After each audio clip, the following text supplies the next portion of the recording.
alákàndá mi mà dé alákàndá mi wọ̀lú wá alákàndá ọ̀rọ̀ mo dóde o alákàndá mi mà dé dádì mọ́mí brother sister máa bọ̀ o bóyá kájọ gbádùn àkàndá o alákàndá mi mà dé alákàndá mi wọ̀lú wá alákàndá ọ̀rọ̀ mo dóde o alákàndá mi mà dé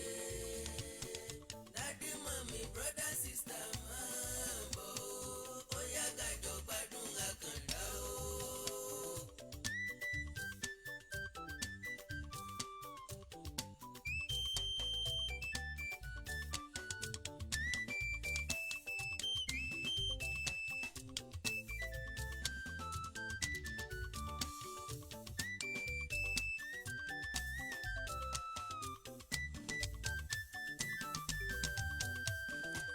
alákàndá mo mà dé alákàndá mo wọ̀lú wá alákàndá ọ̀rọ̀ mo dóde o alákàndá mo mà dé ẹ̀yin dàdí ẹ̀yin mọ̀mí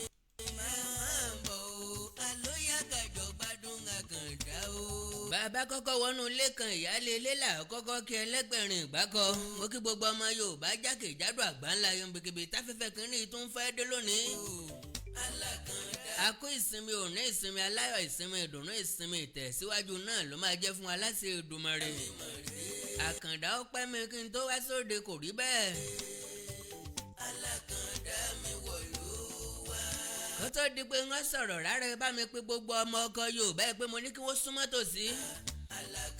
gbogbo ìṣẹ̀dá tó fẹ́ Yorùbá nation ní tòótọ́ ẹ sọ pé kí wọ́n tẹ́tí sí àpótí fóònù wọn. ẹ jẹ́ láǹfààní láti jọ yànnà láwọn nǹkan kan kájọ mọ ọ̀nà tá a fẹ́ gbé gbà how we can rebuild Yorùbá nation agitation. I am very very sorry ọ̀nà tá a gbé gbà tẹ́lẹ̀tẹ́lẹ̀ ọ̀nà ọ̀hún ti ń forí sánpọ́n.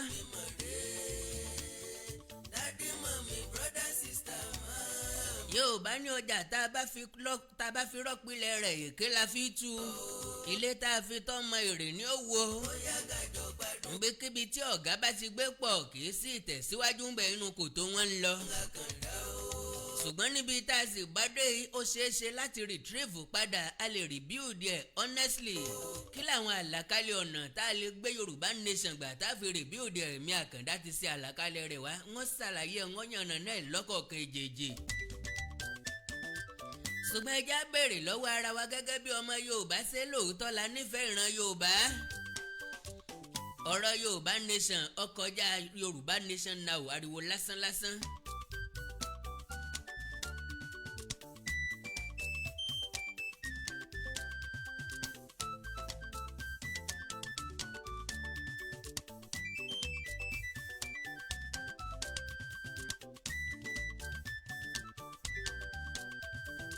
bẹ́fẹ́ gbẹ̀dọ̀ kí Yorùbá o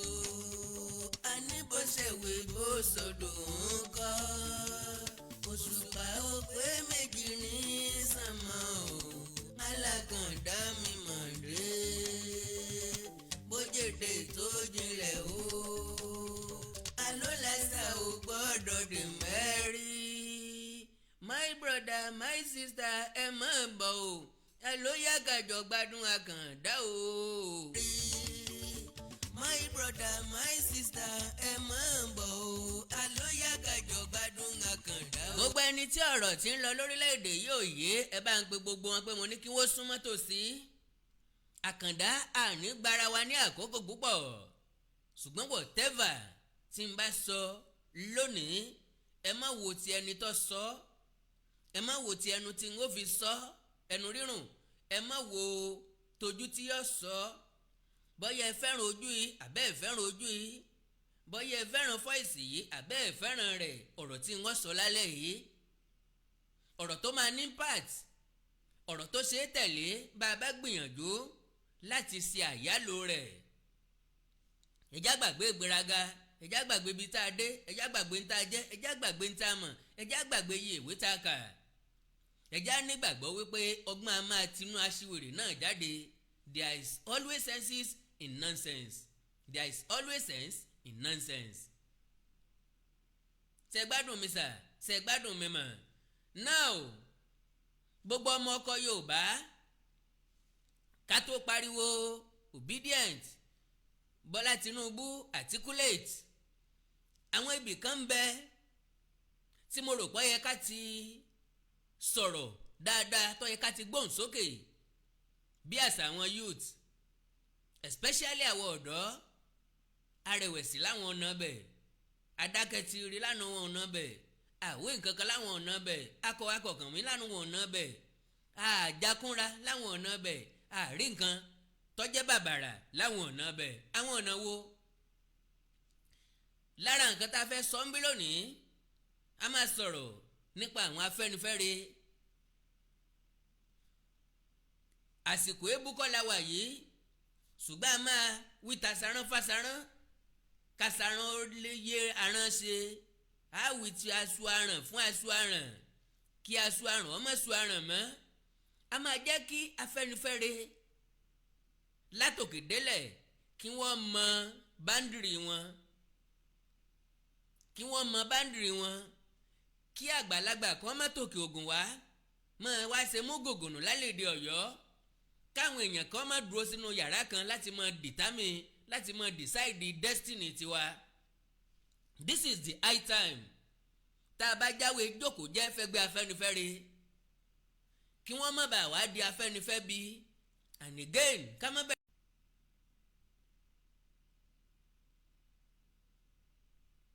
Àkàndá kó tó di pé nẹ́tíwọ̀kì yẹn lọ mo sọ gbólóhùn kan mo ní kò sẹ́ni tí lábùkù lójú ọ̀jọ̀gbọ́n Aláré olórin tẹ́ fẹ́ náwó fún kò síbi tí ò ní wá oríkì tí yóò fi kìyàn sí. mo ní bá a kúrúkú ń tẹ́bí ikú wọn alákúrú yẹjọ́ dé béèyàn gùn nàgbọ̀nàgbọ̀n bí ọ̀pá tẹ́lì wọn pé lágòtá sọ́ọ̀lù bá a kún terúterú ta kún lékún náà bí àgbà wọn alólùwà rẹ̀ rí mugbẹ̀mugbẹ̀ bá a funfun léyìn kékeré wọn ló ṣe yín funfun bíi ike béyìn èèyàn sì pọ́n ràkọ̀ràkọ̀ tó ti dógun bíi tajẹgóró ǹjẹ́ ẹjẹ́ mọ̀ pé olórin ò ní fi ṣèébú wa ẹ wá wo yín ẹnu síìfù bíi ti ń tàn yìnrìnyìnrìn bíi dẹ́ olórin nìyẹn. That is kò sí ẹni tá a lè wá either good side or bad side ẹ̀ jáde. Now a máa jẹ́ kí bàbá Ayọ̀ Adébánjọ kí wọ́n mọ position wọn from my own side tí mo dẹ̀ mọ̀ wípé mo máa speak in mind many people because ó ti ń di gbọmọgbọmọ ó ti ń di lemọ́lemọ́. Yorùbá dẹ̀ ní bí bàtà bá ti ń rúró wápé ó ṣe tán tí ọ̀yà ni o. So kí àwọn bàbá yìí kí wọ́n máa jókòó sínú yàrá kan decide fate tiwa. Now bákan náà la máa sọ̀rọ̀ nípa National Grazing Reserve Council Bill. Kí ni ń jẹ́ bẹ́ẹ̀? Sẹ́yìn gbọ́ nípa rẹ̀? Kí lẹ mọ̀ nípa rẹ̀? Kí lewu tí ń bẹ ńbẹ̀? Kí làwọn nǹkan tọ́rọ̀ mọ́? Bákan náà la máa ṣí láwẹ́láwẹ́ ọ̀nà tá a fi lè gbé Yorùbá nation dìde padà. Àkàndá ẹ jẹ́ kí n sáré tọrọ ìṣẹ́jú kan lọ́wọ́ ẹ̀yin olólùfẹ́ mi so that kọ́mọ̀ sí ìdálọ́wọ́kọ̀ kankan bí n bá ti dẹnu dé nǹkan tí mo fẹ́ sọ. Ìṣẹ́jú 5 péré òun náà ni mo fẹ́ kẹ́ yọ̀ǹda fún mi ẹ jọ̀ọ́ torí Ọlọ́run ẹ fún mi ìṣẹ́jú 5 péré kí n lè bá flow once and for all. God bless you. Now kó tó di pé mo tiẹ̀ lọ mo ń sọ̀rọ̀ nípa my shout application. So ọ̀pọ̀lọpọ̀ àwọn èèyàn ni wọ́n ti download ẹ̀. Gbogbo ẹ̀yin tẹ́ sọ pé ẹ̀ láǹfààní àti download ẹ̀ mo sọ níjọ́ tí mo ṣètò last pé possibility ń bẹ kó jẹ́ pé ATM valve ńlẹ̀ ń lò láti register ẹ̀ kò lè lọ yàtọ̀ sí tẹ́ bá ní visa tàbí mastercard. So n tẹ́ máa fi register ẹ̀ and observation tí mo rí ni pé kẹ́rù mọ́ máa bá àwọn èèyàn kan pé kó má jẹ́ pé oṣooṣù láàmú subscribe o kó má jẹ́ pọ́sọ̀ọ̀sẹ̀ láàmú subscribe o one time subscription ni tẹ́ bá ti san 2,140 naira that is like $2.99 or so tẹ́ bá ti san once and for all ó ti tán náà nìyẹn kẹ́ mọ́ jàǹfààní my shout lọ títí ayé ni kò sí pé máa tún owó san but ẹ má gbàgbé pé price yẹn dúró lórí bí dọ́là ṣe wà ní ẹ mọ̀ pé dọ́là ń lọ sókè ó ń wá sílẹ̀ ni tí dọ́là bá wálẹ̀ jù bẹ́ẹ̀ lọ ó máa lẹ́sì jù bẹ́ẹ̀ lọ tí dọ́là bá gbẹnu sókè òun náà máa gbẹnu sókè o because Google àti Apple Store àti Apple àwọn ni wọ́n ń ta application my shout gbogbo application tá a fi ń ṣe live òye ǹjẹ́ mọ̀ wípé rírà là ń rà á Zoom ǹjẹ́ mọ̀ pé rírà ni wọ́n ń rà á so tó bá ti fẹ́ lo Zoom tó kọjá 40 minutes dandan ni kó sanwó so pápápá ni mo fẹ́ ṣe kí n lè rá àǹfààní àti sọ̀rọ̀ kí n má bàa ní ìdálọ́wọ́kọ́ àbí ìdánudúró kankan. God bless you all. lọ wá ó ṣe wá ń ṣe bíi pé ìwọ kọ́ ló kàn báyìí. níkẹ́ máa ní. kí ló ṣe níkẹ́. àtàárọ̀ tó ti lọ ìrìn àjò wákàtí kan ló fi wákàtí 5 rìn báyìí. o fẹ́ sọ fún pé o ti gbọ́n pa my shout app. my shout app. nínú ìṣòro àìláàbò tó ń dojúkọ orílẹ̀-èdè wa Nàìjíríà lọ́wọ́lọ́wọ́ o nílò láti fún ẹbí àtọ̀rẹ́ rẹ nífọ̀kànbalẹ̀ láti mọ̀ pé o wà nínú ààbò tó péye tàbí nínú ewu. báwo ni o ṣe lè ṣe èyí? my shout app ní ìdáhùn. àtẹ my shout jẹ́ àtẹ ayélujára tó ń mójútó ètò ààbò èyí tí a lè lò gẹ́gẹ́ bí olùtọ́pa. ó jẹ́ àtẹ tó ń jẹ́ kí àwọn mọ̀lẹ́bí àtọ̀rẹ́ yín ó mọ̀ bóyá ẹ wà nínú ewu tàbí nínú ààbò tó péye nígbàkúùgbà. ó rọrùn láti lò a ṣe fún tọmọdé tàgbà ìyálọ́jà babalájẹ́ àwọn àgbẹ̀ ọlọ́dẹ ìbílẹ̀ fìjìláńtẹ́ òṣìṣẹ́ elétò ààbò àwọn ọ̀mọ̀wé àti ìran èèyàn tó kù. ìwọ ṣáà ti gba àtẹ my shout sórí ẹ̀rọ ìbánisọ̀rọ̀ rẹ. lẹ́yìn náà tí o bá wà nínú ewu ṣí àtẹ my shout. tẹ èyíkéyìí nínú àwọn bọ́tìnì 4 tó fojú hàn dé. ìkíní ìjàmbá, ìkejì ìjínigbé, ìkẹta ìdígunjalè. lẹ́yìn tí o bá tẹ èyí tí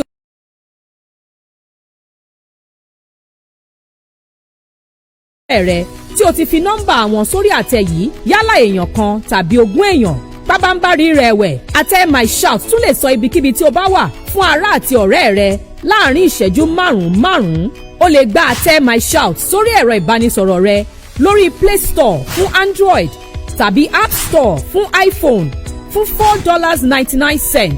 èyí tó jẹ́ 2,107 naira péré. fún àlàyé lẹ́kùnrẹ́rẹ́ ẹ kàn sórí ẹ̀rọ ayélujára www.myshout.net. ìtẹ̀bàkúlé kọ́ alátàárọ̀ tó my shout app wọ́n lọ download ẹ̀ sí jábọ̀. àtẹ my shout jẹ́ kí ẹbí àtọ̀rẹ́ mọ̀ pé o wà nínú ààbò tó péye.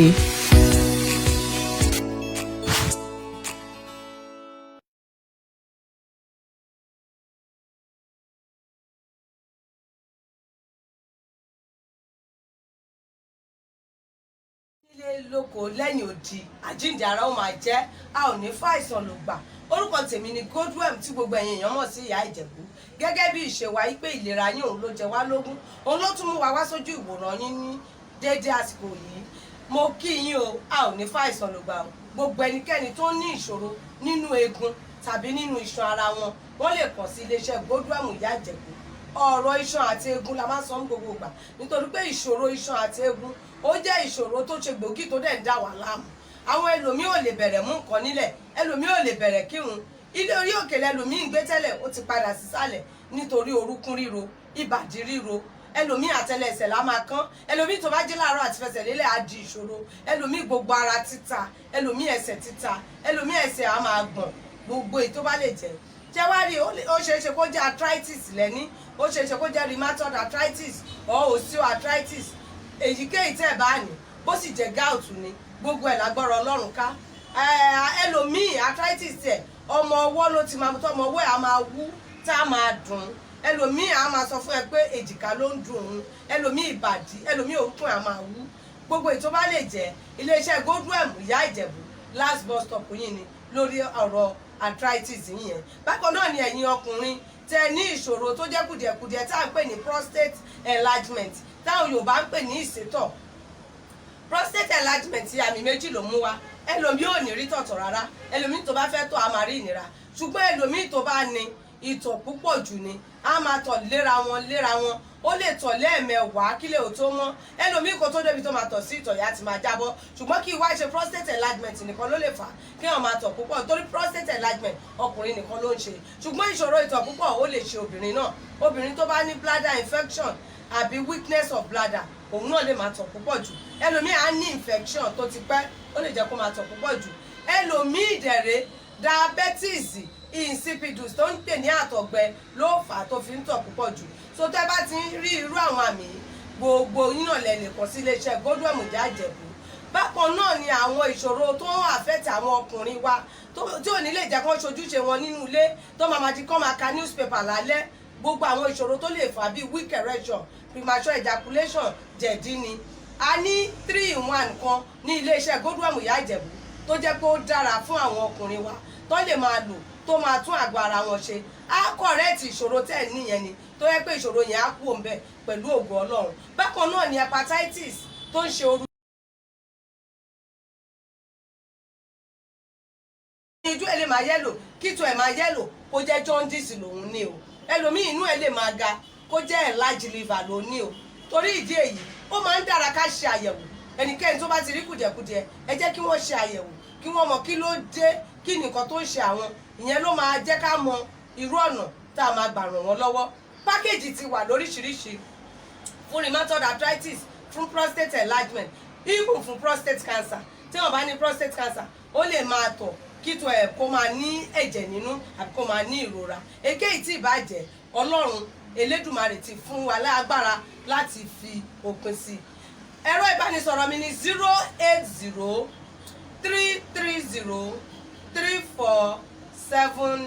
08033034777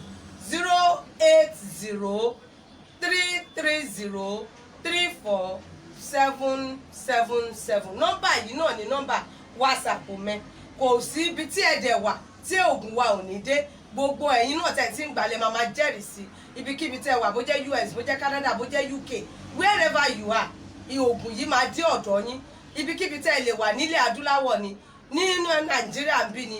gbogbo ibikíbi tí ẹ wà bó jẹ́ Èkó ni Ìbàdàn ni Àbújá ni Port Harcourt ni wherever you are oògùn wa máa dé ọ̀dọ̀ ẹ pẹ̀lú ògo Ọlọ́run ẹ má ṣe gbàgbé ẹ̀rọ ìbánisọ̀rọ̀ mi tí ń ṣe 08033034777 òun náà ni WhatsApp nọ́mbà mi ẹ má ṣe gbàgbé pẹ̀lú ògo Ọlọ́run last bus stop yín ni Godwem Ìjẹ̀bú àlàáfíà lójú o. Ìyá Kórèdé ni ẹ máa bọ̀ o fún gbogbo electronics tó jẹ́ ti ẹ̀jì deep freezer plasma tv lónìrànràn gas cooker home theatre air conditioner TV Ìyá Kórèdé ni wọ́n kalẹ̀ sí o gbogbo èèyàn lọ́tún lọ́sì ni ẹ máa bọ̀ o. TB Akorede and Sons Nigeria Limited àwọn ló ní LG main showroom alágbàtà kan gbòógì the main distributor fún iléeṣẹ́ LG tó fi jẹ́ pé iye tẹ́ ẹ máa kó níléeṣẹ́ LG náà lẹ́ máa bá ní TB Akorede and Sons Nigeria Limited pàápàá jùlọ ẹ̀yin alára tó tà ẹ má wulẹ̀ rìn jìnnà tẹ̀sẹ̀ bú ẹ̀rọ fọ̀fọ́rí la àpáta káàkiri mọ́ TB Akorede and Sons Nigeria Limited ní ẹ máa bọ̀ tààràtà fún gbogbo electronics tó jẹ́ ti LG plasma TV LED home theatre air conditioner gas cooker washing machine deep freezer fridge fan generator àti bẹ́ẹ̀ bẹ́ẹ̀ lọ. Bákan náà ni wọ́n ń ta imported furniture ilẹ̀kùn alárànbarà látòkè òkun jacuzzi water closet chandelier àti bẹ́ẹ̀ bẹ́ẹ̀ lọ ojúlówó pẹ̀lú guarantee. Wọ́n mọ ojúlẹ̀jà gbogbo ń tọrọ mọ́sọ́lá electricity. Wọ́n bá ń ṣe pẹ̀lú garanti. Àyè wà tẹ́ ẹ bá fẹ́ sanwó lẹ́ẹ̀kan tàbí díẹ̀díẹ̀. Tẹ́ ẹ bá ti kọ́kọ́ san 60%. Ẹ sì san yòókù láàrin oṣù méjì sí mẹ́ta. Astor Global building and estate contractor tó pójú owó ni wọ́n. Wọ́n ń bá ní kọ́lé wọ́n ń bá ní kọ́lé iṣẹ́. Wiring contractor tún ni wọ́n. Bóyá ẹ fẹ́ ṣe fence wire security. Gate remote installation. Burglary alarm installation. Air conditioner installation. CCTV cameras installation àti bẹ́ẹ̀ bẹ́ẹ̀ lọ. ẹ̀yẹ tí ó doríkodò bí àdánwò tó sí mọ́. olókìtì bí ọ̀bọ́sọ̀ wọn láwùjọ ẹranko. Astor Global Electrical Engineering Limited. wọ́n wà ní nọ́mbà 101244 Àjọkẹ́ Akínbámi Street Ọ̀pẹ́bí Ìkẹjà Lagos. àti ní opposite Baptist High School Adékẹ́ area Ìwó ìpínlẹ̀ Ọ̀ṣun. email astorglobal@gmail.com telephone 0814 0818-3491 tàbí 0810-814-7729. Asta Global Electrical Engineering Limited, tested and trusted electrical engineering contractor tí ọ̀lẹ́jà ń bá kàn nú. Asta Global Electrical Engineering ńlọgá o.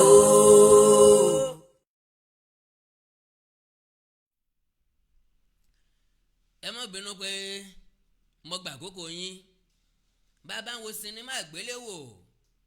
bí wọ́n bá ń polówó nínú ẹ̀ ń mọ̀ ń bí wa nú. tàbí tá a bá ń gbọ́ àwọn ètò kan pàtàkì lórí rédíò láyé ìgbàun tí wọ́n bá ń lo ìpolówó ọjà nínú ẹ̀ máa ń ṣe wá lára bákan gbà ń tá a fẹ́ gbọ́ la fẹ́ gbọ́. àti gbàgbé wípé ẹni tí ń ṣètò lórí rédíò yóò sanwó, ẹni tí ń ṣètò lórí tẹlifíṣàn yóò sanwó. iléeṣẹ́ tẹlifíṣàn tí ń gbóhùn sáfẹ́fẹ́ wọ́n rèpo wọ́n ra gbogbo ẹ̀. so ẹ̀ ní bínú lẹ́ẹ̀kọ̀ọ̀kan tá a bá ti ń polówó ọjà á ra dátà ó níye tí dátà ń jẹ láàrin ọ̀sẹ̀ kan láàrin oṣù kan ó níye tá a fi ń rọ̀nù epo pẹtiróòlù.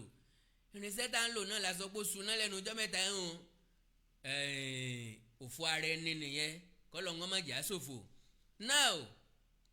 my shout pápápá customer care àwọn ń bẹ ní Nàìjíríà ẹ lè pè wọ́n sórí nọ́mbà yìí tẹ́ bá ní nǹkan tó rí yín lójú nípa wọn 0816-142-7776 my shout application nìyẹn o 0816-142-7776 tàbí 0912-350-6599 WhatsApp nìkan ni o 0912-350-6599 WhatsApp nìkan ni tẹ́ bá pe nọ́mbà méjèèjì kankan nú ẹ̀ ò lè lọ. now mo ní gẹ́gẹ́ bí ọmọ ọkọ Yorùbá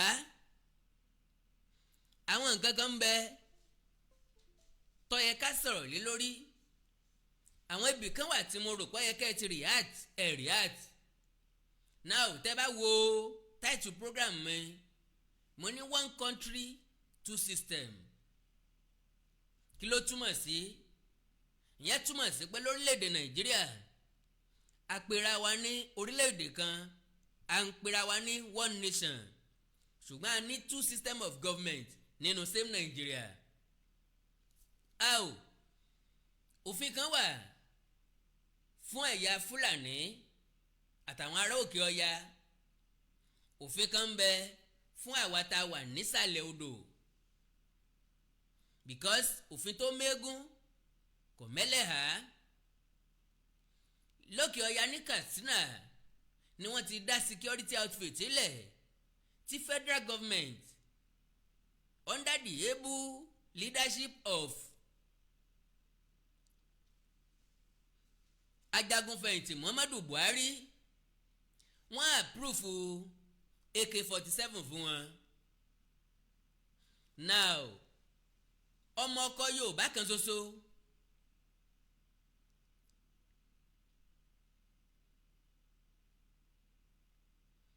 ọmọ ọkọ Yorùbá kan ṣoṣo nínú àwọn gómìnà tá a ní nílẹ̀ Yorùbá nínú àwọn gómìnà ilẹ̀ Yorùbá mẹ́fẹ̀ẹ̀fà tí í ṣe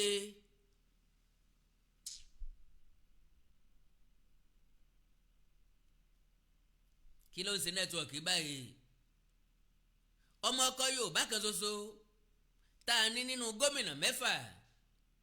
tí í ṣe Rotimi Akeredolu ó react immediately but ẹnìkan kò support ẹ̀ láàrin wa kò sí gómìnà míì nílẹ̀ Yorùbá tó support Akeredolu. báwo la Akeredolu ṣe react? ó ní ìpínlẹ̀ Ondo máa ra AK-47 fún àwọn àmọ̀tẹ́kùn ìpínlẹ̀ Ondo. kánítọ̀ Ọ̀yọ́ dìde, kánítọ̀ Ọ̀ṣun dìde, kánítọ̀ Èkìtì dìde, kánítọ̀ Ògùn dìde, kánítì Èkó dìde wípé bó ṣe máa rí nìyẹn o. ìjọba àpapọ̀ máa súnra kì is either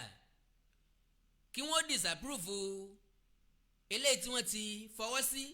fáwọn ti Katsina wípé bí òjò bí bá ṣe bẹ̀rù labọ́ mọ́. Yorùbá lájà tó bá lẹ́yìn ní pèsúró bólóńgì ní bá lẹ́ni lẹ́yìn yóò pòdù ọ̀yà bájá bá lẹ́ni lẹ́yìn yóò pọ̀ bọ́. because orí igi lọ́bọ ti ń ṣeré kò sájà tó lè dá ọ̀bọ mú ṣùgbọ́n tẹ́ bá bẹ̀rẹ̀ sí ní sọ̀kò fún ọ̀bọ tẹ́ ń ju pónpó sí bí ìgbà tẹ́ fẹ́ ká mọ́ngòrò tẹ́ ń fìbọn lé káàkiri ó ṣeéṣe kọ́wọ́ ẹ̀ ó ṣe kọjábọ́ kọ́wọ́ ajá ó tẹ̀ ẹ́ because ajagunfẹ̀yìntì Muhammadu Buhari nígbàgbọ́ wípé whatever tó ń bá ṣe àṣegbé ni especially fáwọn ìran Yorùbá torí àwa ò kì í sọ̀rọ̀ àwọn ẹ̀yà Ìgbò máa ń react ní tiwọn àwa ò kì í react ọ̀tọ̀ ní tá a máa ní kí òkú bowó bọ̀ ọ̀tọ̀ ní tó máa sọ pé òun lè bọ̀ ó lè pé òun lè bọ̀ wú lójú abẹ́rẹ́ nínú òkun láì gbéná lọ́wọ́ ọ̀tọ̀ ní tá a ní kí wọ́n ṣe ọ̀tọ̀ lélẹ̀ tí wọ́n mọ̀ ṣe especially àwa tá a pera wa ní ọ̀dọ́ tá a pera wa ní youth à ń ṣe bí ẹni pé ilẹ̀ Yorùbá ọ̀kàn wá à ń ṣe bí ẹni pé tí ń lọ ní Nàìjíríà kọ̀ọ̀kan wá kò gbọ́n wa meanwhile àwa lọ́kàn jù because àwọn àgbà wọ́n ti gbé tiwọn dáyà ilẹ̀ fi ń pè wọ́n lágbàáyà wọ́n ti gbé dáyà wọ́n ti gbélé ayé wọn débì kan ọ̀pẹ́ tán ikú arúgbó wọn kò tọ́jọ́ ta ti bí ẹ̀dá bá ti ń dàgbà sí i lọ́jọ́ tó máa wọkò tó ń sún mọ́ now kí ló dé tí gbogbo wa dákẹ́ kí ló dé tá a sọ̀rọ̀ ẹ mọ̀ wípé bí wọ́n bá ti mú kan wá tá a ti tẹ́wọ́ gbà á ìmíì máa yọjú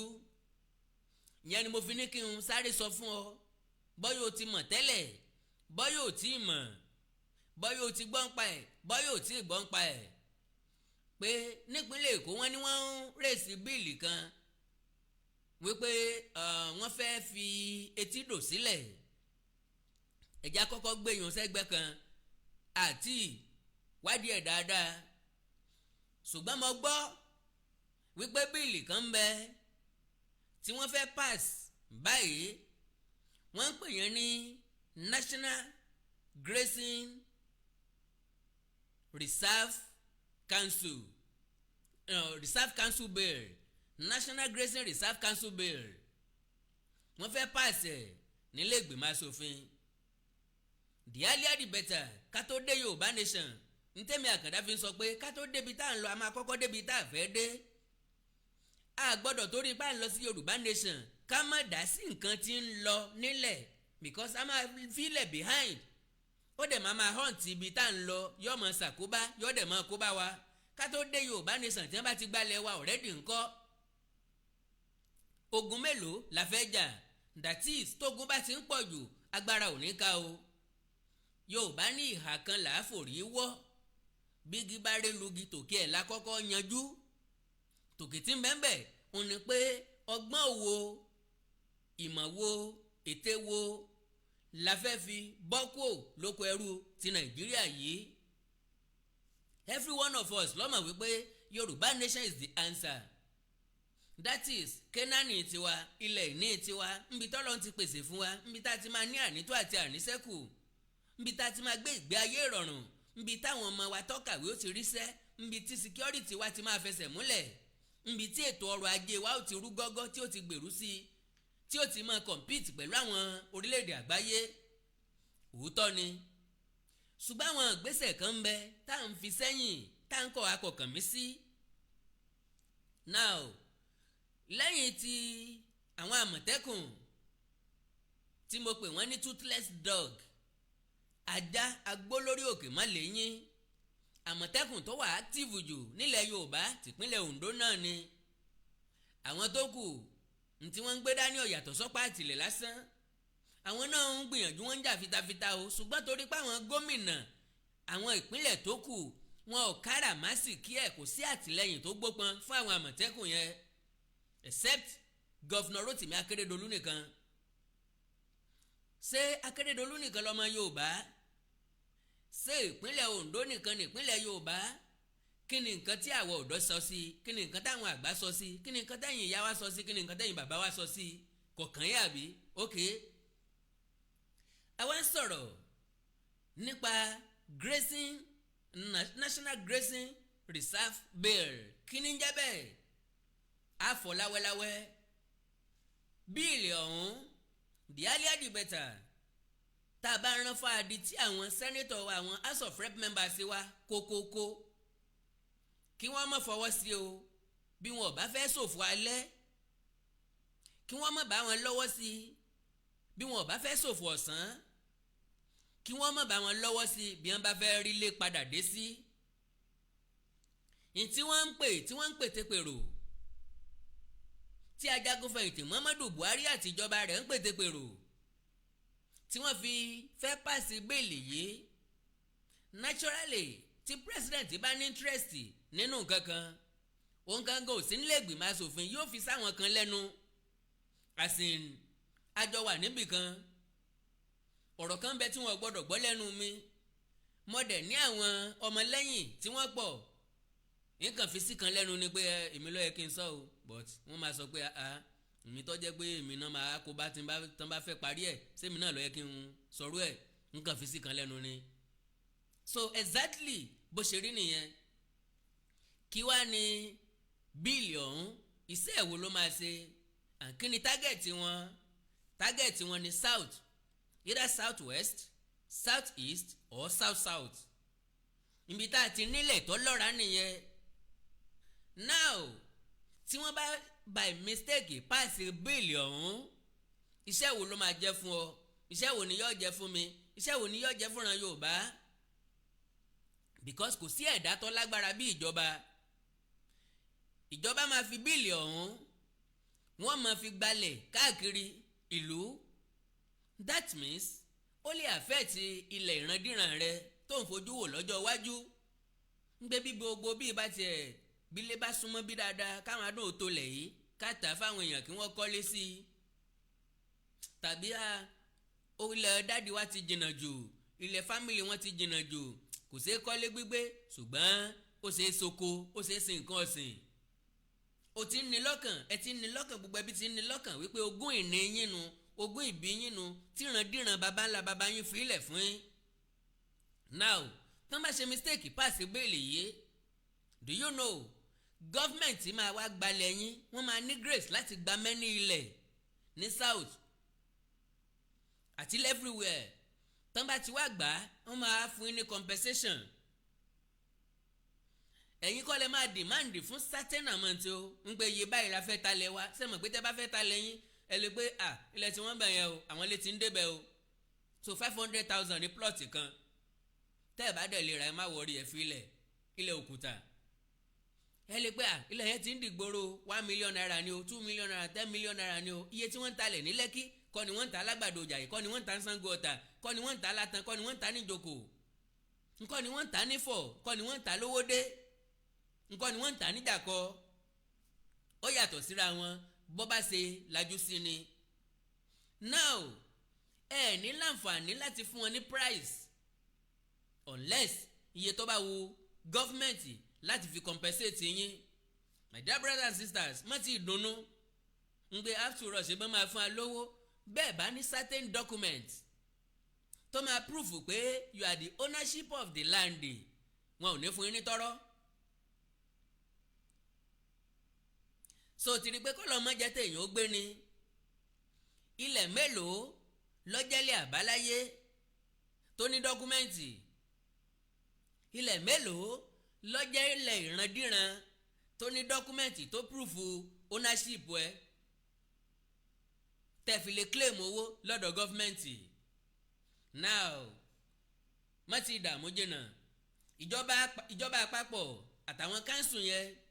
wọ́n fààyè sílẹ̀ fún ọ láti pè ìjọba lẹ́jọ́ sórí pé ọlọ́pọ̀túnítì àbí dèdèrìn ni ọ́ òpònú ni ọ́ amukun mẹ́kọ̀ọ́dẹ̀ ni ọ́ wọ́n ní o pè ìjọba lẹ́jọ́ ṣùgbọ́n kó o tó ní grace láti pè ìjọba lẹ́jọ́ dandan.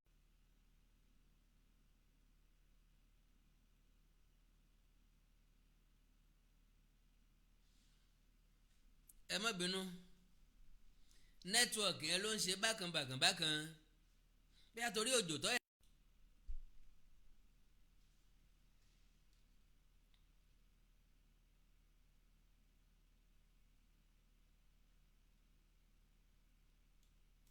kí ló máa ń ṣàwa Yorùbá gan tá fi máa ń hùwà bí ẹni ògbọ́n ìtìjú ńlá lélẹ́yìí o ẹ má jẹ́ ká ṣọ̀tẹ̀ síra wa.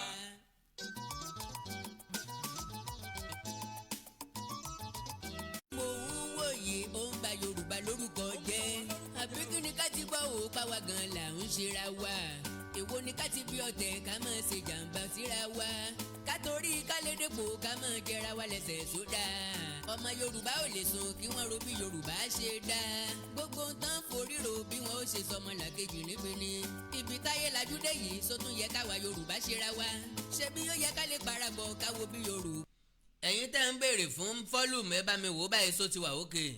bá ṣe dá Yorùbá ẹ ò dẹjọ́ kẹ́ ẹ jẹ́ kájọ fèrò sí i tabarẹ́ni tó fẹ́ gòkè kẹ́ ẹ jẹ́ kájọ tì í lẹ́yìn o torí gbogbo ayé ló ń wò wá bí ẹni tí ò lọ. Now as I was saying ilé ọ̀hún ó wù yín láti tà kò wù yín láti tà kọ̀ọ̀kan wọ́n ilẹ̀ tí wọ́n bá ti rí tó bá ti wù wọ́n tán bá ti rí pó lé sílẹ̀ òun náà ni wọ́n máa gbà lọ́wọ́ yín bí wọ́n bá wá láwọn fẹ́ rà tí wọ́n fún yín lówó tẹ́ lẹ́ẹ̀gbà wàhálà ilé ayé tí ń rìn yẹn tí wọ́n bá wá gbalẹ̀ ọ̀hún bóyá wọ́n fún yín ní compensation àbí wọn ò fún yín ní compensation kí lohun tí wọ́n fẹ́ fi ilẹ̀ náà ṣe ó yẹ kó jẹ́ pàtàkì ó yẹ kó jẹ́ kọ̀ǹsáànù wa òun náà ni pé wọ́n fún àwọn ọmọ Fúlàní tí ń da màlúù kí la pè grazing reserve níbi tí wọ́n ti máa fi ẹran wọn jẹko meanwhile láwọn orílẹ̀-èdè àgbáyé káàkiri tí wọ́n ti ń sin ẹran ọ̀sìn tí wọ́n ń sin màlúù ranches ni wọ́n máa ń ní ranches ọ̀hún kí là ń pè ní ranches ìyàtọ̀ wo ló wà láàrin ranches àti grazing route cattle colony tàbí grazing reserve grazing reserve ó ní igbó kan tí wọ́n yà sọ́tọ̀ láti bí síbí làwọn ẹran ti lè máa jẹko àwọn ẹran máa rìn fúnra wọn ni grazing route ó ní pé òkè ojú ọ̀nà báyìí ńlá làkalẹ̀ la fílẹ̀ fún àwọn tí ń da màlúù láti máa sin màlúù wọn gbà tí ewúrẹ́ wọn ò fi máa jẹko grazing route lè ti ìlú kan délùú kan wọ ìpínlẹ̀ míì àti bẹ́ẹ̀ bẹ́ẹ̀ lọ cattle colony òun náà fẹ́ farapẹ́ grazing reserve now ranches ó ní ilẹ̀ tá a rà tí ìgbà tá a fẹ́ gégi bẹ̀ àgé tán aṣẹ́kù kùkùté tàbí arigi tó gbó àwọn igi tó wù ńlẹ̀ náà máa ń sábà lò ibẹ̀ yẹn a máa fi okùn de màálù wa mọ́lẹ̀ àwa la máa lọ já koríko fún wọn láràárọ̀ bóyá ń jẹ ọ̀sán bóyá ń jẹ talẹ́ ojú kan bí tán bá wà láti máa fún wọn lóúnjẹ ìyẹn ni ranches àti so wọ́n mọ́lẹ̀ already tàbá àti ta ọgbà yìí wọn ká pé bí báyìí láti ń sin màálù now ranches ni wọ́n máa ń ní káàkiri àgbáyé wọ́n máa ń ra ilẹ̀ ẹbẹ̀ ni tàbí kí wọ́n gbà ní lease ok 20 years ní ká fi lò 30 years ní ká fi lò 50 years lẹ́ máa fi lò àdéhùn ó ti wà ìtọwọ́bọ̀wé ó ti wà so ìyẹn ni mo ní kí n pe àkíyèsí yín sí pé the earlier the better tá a bá ń sọ fún àwọn aṣòfin wa pé bí wọ́n bá gbé déwájú wọn kí wọ́n kọ́ kí wọ́n láwa tá a wà ń lè sọ páwọ̀ ọ̀fẹ́ àwọn lè mọ̀ nílẹ̀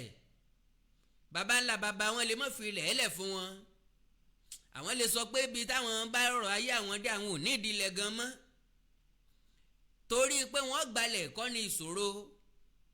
torí pé àwọn èèyàn yìí máa wá dọ́gbọ́n gba ìlú wa lọ́wọ́ wa ó ní ìṣòro tí ń bẹ ń bẹ because ẹni tó léèkù ńlọ́lọ́bẹ ẹnikẹ́ni tẹ́ bá ti talẹ̀ fún ó ti di ilẹ̀ ìní ẹ̀ ó ti di ogún àrọ́mọdọ́mọ tiẹ̀ náà why ibi tí n bá kọ́lé sí àwọn ọmọ mi ni yóò jogún ilé ọ̀hún lẹ́yìn ìgbà tí n bá lọ tán that means ilẹ̀ tí mo kọ́lé lé ó ti di tàrọ́mọdọ́mọ mi bí wọ́n bá ti wá gbalẹ̀ ọ̀hún tí wọ́n ti fún ìsọ̀wọ́ kátúrí ara kan that is àwọn tí ń sin màálù òkè ẹbí Yakubu ẹbí Lai ẹbí kinní kan ẹbí Àtíkù ngbé tí ẹ̀yin ó dò sí leléyìí ẹ ti gbọ́ ẹ̀yin tí ẹ̀yin ń sùn wájú ń bẹ̀ yẹn tán bá ti fún wọn wọ́n máa ti ní lọ́kàn pé tàwọn ni òótọ́ ó yẹ ká béèrè lọ́wọ́ ara wa pé kí ni interest federal government lórí business ẹnìkan tí wọ́n fi tí wọ́n ní tara yòókù lára bọ̀tì bí ìgbà téèyàn ń káwọ́ àkàrà ẹ̀yìn nìyẹn when there is problem there must be a solution lélẹ̀ tó túmọ̀ sí wípé bí ṣòro bá ti wà ọ̀nà àbáyọ gbọ́dọ̀ wà sí i. Now that is ọ̀rọ̀ nípa ti grazing reserve council bill ó nìyẹn ẹ jẹ́ ká sọ̀rọ̀ nípa ẹgbẹ́ Afẹ́nifẹ́re. ẹgbẹ́ Afẹ́nifẹ́re wọ́n ti wà tipẹ́tipẹ́ báyìí olóògbé Ọbáfẹ́mi Awólọ́wọ̀ ẹgbẹ́ Afẹ́nifẹ́re action group tí wọ́n dálẹ̀ ní 1951 ńlọ bí ẹgbẹ́ òṣèlú now nínú ẹ̀ náà ni Afẹ́nifẹ́re wà ló ti jẹ jáde because same àwọn èèyàn ti mẹ́mbẹ̀ náà làwọn ọmọ tí ń bẹ nínú action group àwọn náà ni àwọn atọ́kùn ẹgbẹ́ òṣèlú tó ti bẹ̀ jáde bóyá action group ni o bóyá UPN ni o àti bẹ́ẹ̀ bẹ́ẹ̀ lọ láwọn àsìkò yẹn ńgbà tó bá Fẹ́mi Awólọ́wọ̀ jẹ́ aṣíwájú of Yorùbá land interest Yorùbá lọ́mọ wà lọ́kàn Ọbáfẹ́mi Awólọ́wọ̀ ògo Yorùbá ni mọ́ wà lọ́kàn Ọbáfẹ́mi Awólọ́wọ̀ ètò ọrọ̀ ajé ilẹ̀ Yorùbá ìgbáyégbádùn ilẹ̀ Yorùbá bá a ṣe fẹ́ lọ iléèwé ọ̀fẹ́ létò ìlera ọ̀fẹ́ tí ìgbé ayé wa máa rọrùn nílépa Ọbáfẹ́mi Awólọ́wọ̀ and action group láyé ìgbà yẹn ẹgbẹ́ ìran Yorùbá nìkan ni o àbí ká pè ní ẹgbẹ́ South West àwọn ìlú kan ń bẹ tí ń bẹ lára South West nígbà yẹn Bẹ́ńdẹ̀ táǹpẹ̀ ní Benin nísìnyí lára South West ló wà àwọn apá kan ní Niger Delta nkankan ara South West ló wà now ní gbogbo ìgbà yẹn gbogbo interest Yorùbá la Fẹ́mi Awólọ́wọ̀ máa ń fi ṣe number one bákan náà ló ṣe rí lásìkò Abraham Adesanya àfìgbà tí ọkàn ti bàbá Ayọ̀ Adébánjọ tí èsúró pàdé ọ̀rẹ́dà tólógìn nípa Júdà tí ń lájá tọ́já wípé lódì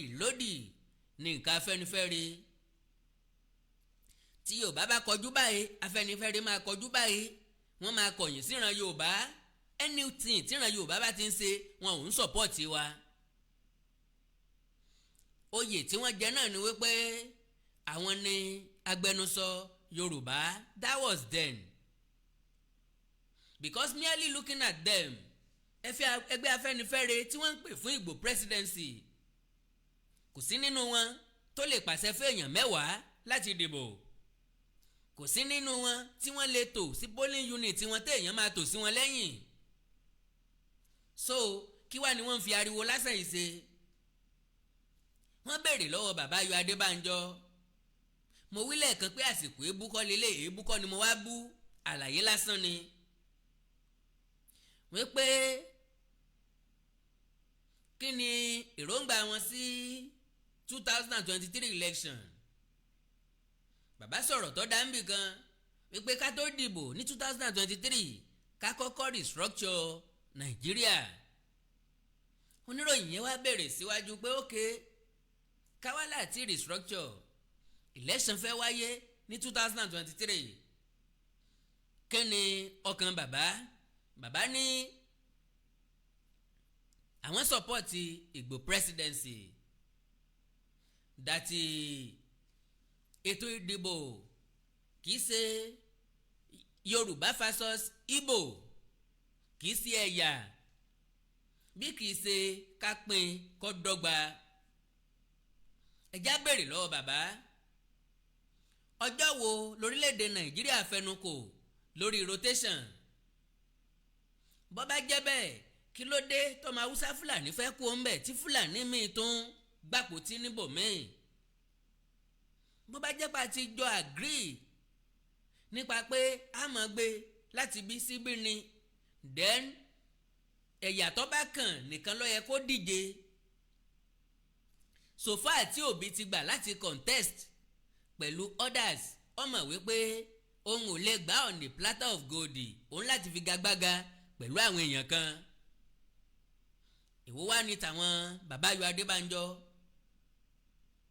tí wọ́n joyè ẹṣin tí ń pọnmọ ọlọ́mọ tó fi tiẹ̀ sílẹ̀ láì gbọ̀n, tí wọ́n joyè àgbà tí ò tó lé débi tí yóò tòlú, tó fi jẹ́ wípé ọ̀rọ̀ wa ò ká wọn lára. bàbá yìí náà lọ sọ wípé a jẹ́ kí àwọn ẹ̀yà Ìgbò lọ, a dẹ̀ fún wọn ní presidency. ẹ jẹ́ á béèrè lọ bàbá, ṣé wọ́n máa ń fún èèyàn ni àbí èèyàn máa ń jà á fún un? and bàbá Ayọ̀ Adébánjọ, tẹ́ bá ń sọ̀rọ̀, àwọn èèyàn máa wò yín bí ẹni pé bẹ́ẹ̀ nínú yín mọ́ lọ́kàn yín mọ́ síran Yorùbá, àbí bẹ́ẹ̀ lẹ dáa tó. bọ́mọdé bá kọyán àná àgbà ó fìtàn balẹ̀ o, bí àgbà bá wá kọyán alẹ́ àná, bọ́ bá kọyán àná, àwọn ọmọdé kan náà ń bẹ tí ó fìtàn balẹ̀. èmi ò fẹ́ gba àwọn nǹkan kan gbọ́, ṣùgbọ́n nínú ìwádìí ìjìnlẹ̀ mi, mo ṣalábàápàdé yín láwọn ibi tí ọ̀dà náà. àwọn tí mi ò fẹ́ gbàgbọ́ ni pé bóyá Ìgbò ni màmá yín. wọ́n sọ ó lè rí bẹ́ẹ̀ o, ṣùgbọ́n mi ò gbàgbọ́. mi ò dẹ̀ fẹ́ gbà wípé torí ẹ̀ lọ́jẹ́ kẹ́ ẹ mọ́ kọ́rọ̀ àwọn Ìgbò ọmọ káyínlá kẹ́ ẹ fi lé tí ń lẹ̀ kẹ́ ẹ mọ́ kúnlé onílé. and again, nbí mo wádìí dé tí mo fẹ́ràn òfin tó dé, mo gbọ́ pẹ́yìn náà ẹ̀ dá sí bàbá Ọbáfẹ́mi Awólọ́wọ̀ o. Anthony Enahoro pẹ̀lú Chief Ọbáfẹ́mi Awólọ́wọ̀ tẹ́lẹ̀tẹ́lẹ̀ rí ọ̀rẹ́ ìmúmu ni wọ́n súnmọ́ra wọn dáadáa. bàbá jìnnà sí Anthony Enahoro, ṣùgbọ́n bọ́mọdé bá mọ ọwọ́ wẹ̀ yọ́ bá gbà jẹun. wọ́n lẹ́yìn lè fàjà láàrin àwọn méjèèjì. ẹ̀yin la gbọ́ teku wífẹ́ yẹ, agbọ́tàdán lọ rò fóòbẹ̀. ẹ̀yin lẹ lọ sọ fún bàbá pé Anthony Enahoro ń gbẹ̀yìn bẹ́bọ jẹ́, ni bàbá fi decide láti má bá Anthony Enahoro sọ̀rọ̀ mọ́. l'Anthony Enahoro náà fi dúró pé tí wọ́n bá sọ̀rọ̀ fún bàbá tí bàbá dẹ̀ gbàgbọ́ kí bàbá náà mọ̀ fọ́ múra wọn. ẹ̀yin ni bàbá Ayọ̀ Adébánjọ. and again, ìwádìí àtìtàn jẹ́ kó yé wa wípé àti àrọ́bá ìtàn jẹ́ kó yé wa pé ẹ̀yin gángan lẹ́rán Ọbáfẹ́mi Awólọ́wọ̀ lẹ́wọ̀n. so dádì, ẹ má jẹ́ ká wọ́ jìn púpọ̀.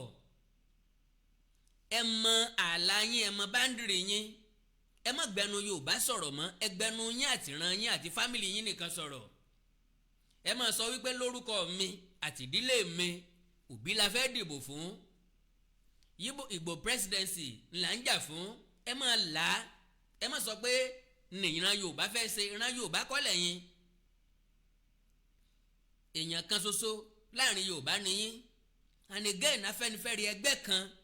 nínú ẹgbẹ̀lẹ́mùkún ẹgbẹ́ tí ń bẹ lẹ̀ Yorùbá nìyí. so ẹ má gbẹnu wa sọ̀rọ̀ mọ́.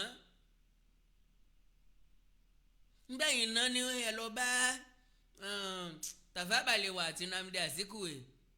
tẹni bàbá Ọbáfẹ́mi Awólọ́wọ̀ ti káwọn ọmọ ogun jọ ní Ghana láti dìtẹ̀gbàjọba tán fi sọ Ọbáfẹ́mi sẹ́wọ̀n ọdún 10. so oore kíni pa yín ṣe fẹ́ pọ̀n tó ìbímọ tán tó nípa gbèmí lòún fẹ́ sọrúkọ ẹ̀. oore kí lò sàòké ṣe fábùké tó ìbímọ tán tó lò ságbèmí lòún wọ́n sọ ọkọ rẹ̀. oore kí lẹ ṣe fúnra Yorùbá láti dọ́tẹ́ tí ń kó ẹgbẹ́ Afẹ́nifẹ́re káàkiri. ẹ kàn pinpoint ẹ pé ok, gẹ́gẹ́ bí ẹgbẹ́ o, n ta ṣe fúnra Yorùbá lélẹ́yìí. ilé iṣẹ́ lẹ kọ́ fún wa ni ilégbèé olówó pọ́kú lẹ kọ́ síbì kan ni àwọn ọmọ ìran Yorùbá lẹ̀ ń rán níléèwé lókè òkun ni tàbí nílẹ̀ yìí expert mélòó individually àbí gẹ́gẹ́ bí organisation gẹ́gẹ́ bí association lẹ́ti build fúnra Yorùbá economy wa lè bá wa manage ni bíi Tọ́báfẹ́mi Awólọ́wọ̀